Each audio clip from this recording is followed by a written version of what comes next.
बार नेमिसारण के निवासी ऋषियों ने संसार के कल्याणार्थ सूत जी से पूछा, हे सूत, कली काल में लोगों के बालक किस तरह दीर्घायु होंगे, सो कहिए। सूत जी बोले, सब जब द्वापर का अंत और कलयुग का आरंभ था, उसी समय बहुत सी शोकाकुल स्त्रियों ने आपस में सलाह की कि क्या इस कलिकाल में माता के जीवित रहते पुत्र मर जाएंगे।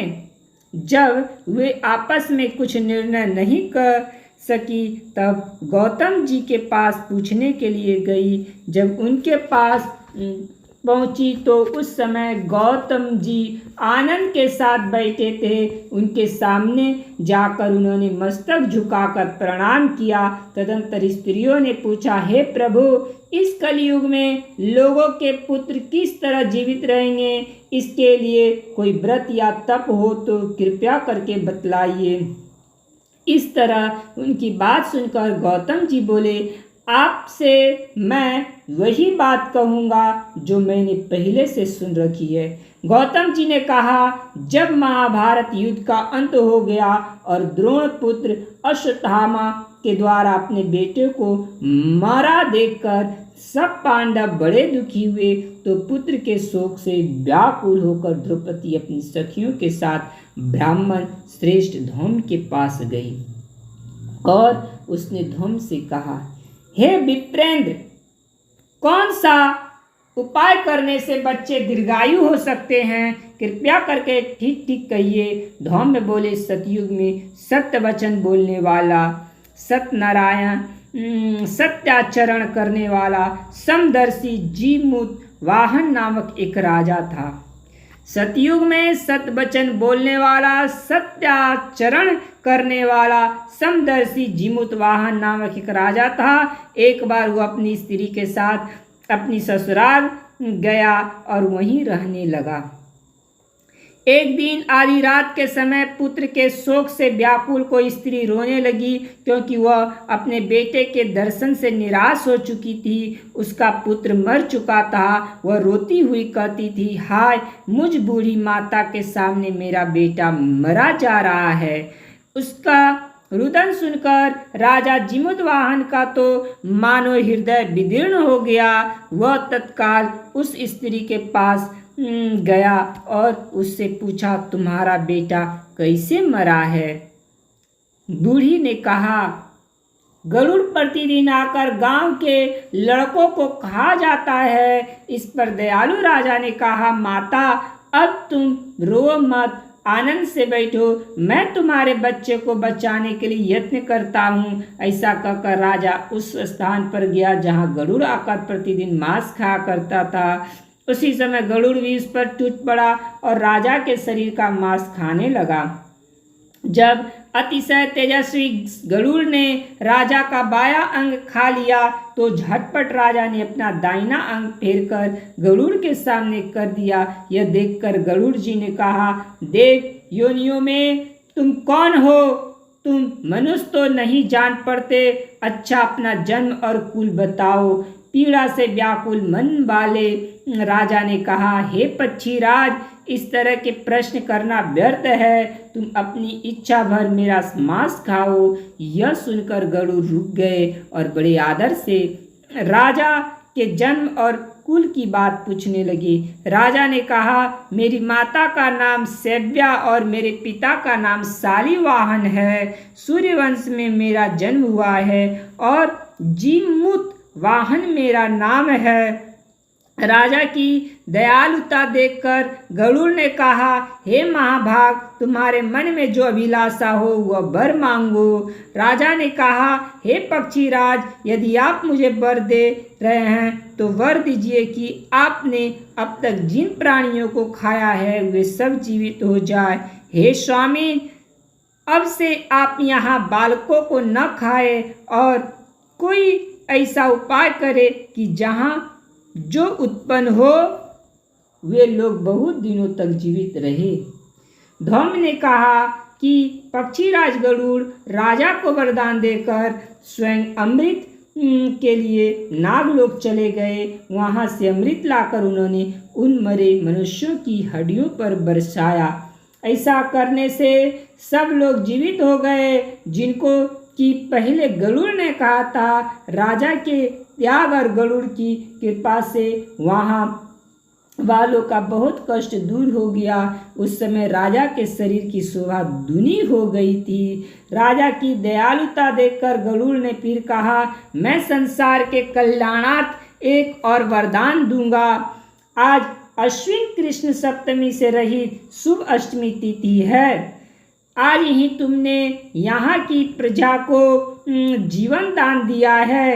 हे वत्स, अब से तुम यह दिन ब्रह्म भाव हो गया। अब से यह दिन ब्रह्म भाव हो गया है, जो मूर्ति भेद से विविध नामों से विख्यात है। वही त्रिलोक्य से पूजित दुर्गा अमृत प्राप्त करने के अर्थ में जीवत पुत्रिका कहलाई है। सो इस तिथि को जो स्त्रियां उस जीवत पुत्रिका की और कुश की आकृति बनाकर तुम्हारी पूजा करेंगी, तो दिनों दिन उनका सौभाग्य बढ़ेगा और वंश की भी बढ़ती होती रहेगी। हे महाभाग, इस विषय में विचार करने की भी क्या आवश्यकता है। हे राजन, सप्तमी से रहित और उदया तिथि की अष्टमी को व्रत करे, यानी सप्तमी बीत अष्टमी जिस दिन हो उस दिन व्रत न कर शुद्ध अष्टमी को व्रत करे और नवमी में पारण करे। यदि इस पर ध्यान न दिया गया तो फल नष्ट हो ही जाएगा और सौभाग्य तो अवश्य नष्ट हो जाएगा। जीवित वाहन को इस तरह का वरदान देकर गरुड़ वैकुंठ धाम को चले गए और राजा भी अपनी पत्नी के साथ अपने नगर को वापस चले आए। धौम द्रौपदी से कहते हैं, हे देवी, मैंने यह अतिशय दुर्लभ व्रत तुमको बताया है। इस व्रत को करने से बच्चे दीर्घायु होते हैं।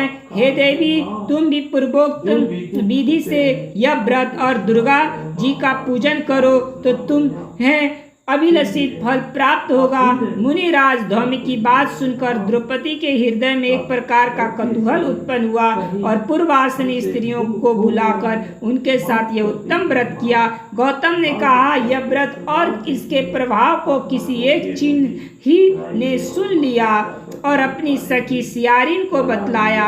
इसके बाद पीपल वृक्ष की शाखा पर बैठकर उस चिल्ही ने और उस वृक्ष के खातों में बैठकर सियारिन ने भी व्रत किया। फिर वही चिल्ही किसी उत्तम ब्राह्मण के मुंह से यह कथा सुन आई और पीपल के खोते में बैठी हुई अपनी सखी को सुनाया।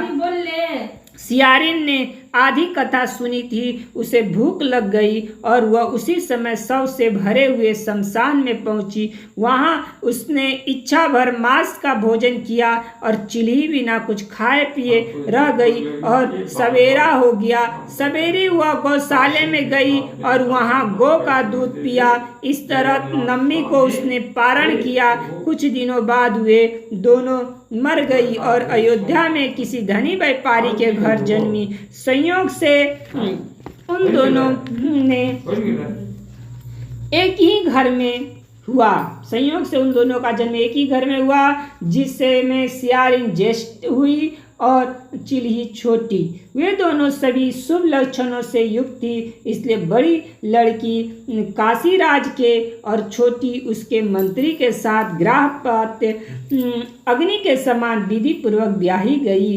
पूर्व जन्म के कर्म फल से वह मृगनयनी रानी हुई। जिस किसी भी संतान को उत्पन्न करती वह मर जाती थी और पूर्व जन्म की बातों को स्मरण करने वाली मंत्री की पत्नी ने अष्टवसुओं के सदृश तेजस्वी 8 बेटे उत्पन्न किए और सभी जीवित रह गए। अपनी बहन के पुत्रों को जीवित देखकर ईर्ष्यावश राजपत्नी ने अपने स्वामी से कहा कि यदि तुम मुझे जीवित रखना चाहते हो तो इस मंत्री के भी पुत्रों को उसी जगह भेज दो जहां मेरे बेटे गए हैं, अर्थात इन्हें मार डालो।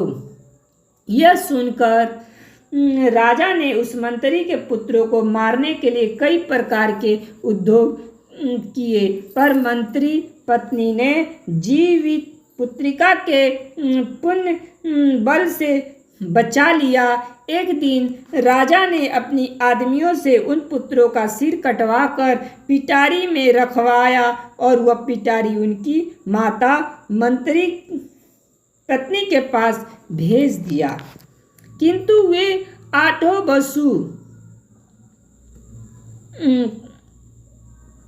वे आठों सिर बेशकीमती जवाहरात में हो गए और भले चंगे वे आठों लड़के अपनी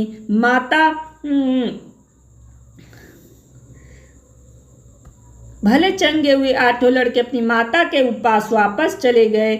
उनको जीवित देखकर राजपत्नी को बड़ा विस्मय हुआ। अंत में वह मंत्री की पत्नी के पास आई और उसने पूछा, बहन, तुमने कौन सा ऐसा पुण्य किया है जिससे बार बार मारे जाने पर भी तुम्हारे बेटे नहीं मरते? इस पर मंत्री की पत्नी ने कहा, पूर्व जन्म में मैं चिल्ही थी और तुम सियारिन, दोनों ने व्रत किया था। तुमने व्रत के नियमों का भली भांति पालन नहीं किया था और मैंने किया था। इसी दोष से हे बहिन, तुम्हारे बेटे नहीं जीते। ओ राजरानी, अब भी तुम उस जीवित पुत्री का व्रत को करो तो तुम्हारे बेटे दीर्घायु होंगे। मैं तुमसे सच सच कह रही हूँ। उसके कथनानुसार रानी ने व्रत किया, तभी से उसके कई बेटे सुंदर और दीर्घायु होकर बड़े बड़े राजा हुए। सूत जी कहते हैं, सब प्रकार का आनंद देने वाला मैंने यह दिव्य व्रत बतलाया। स्त्रियां चिरंजीवी संतान चाहती हो तो विधि पूर्वक यह व्रत करे। इति पंडित जीवित पुत्री का व्रत कथा समाप्ता।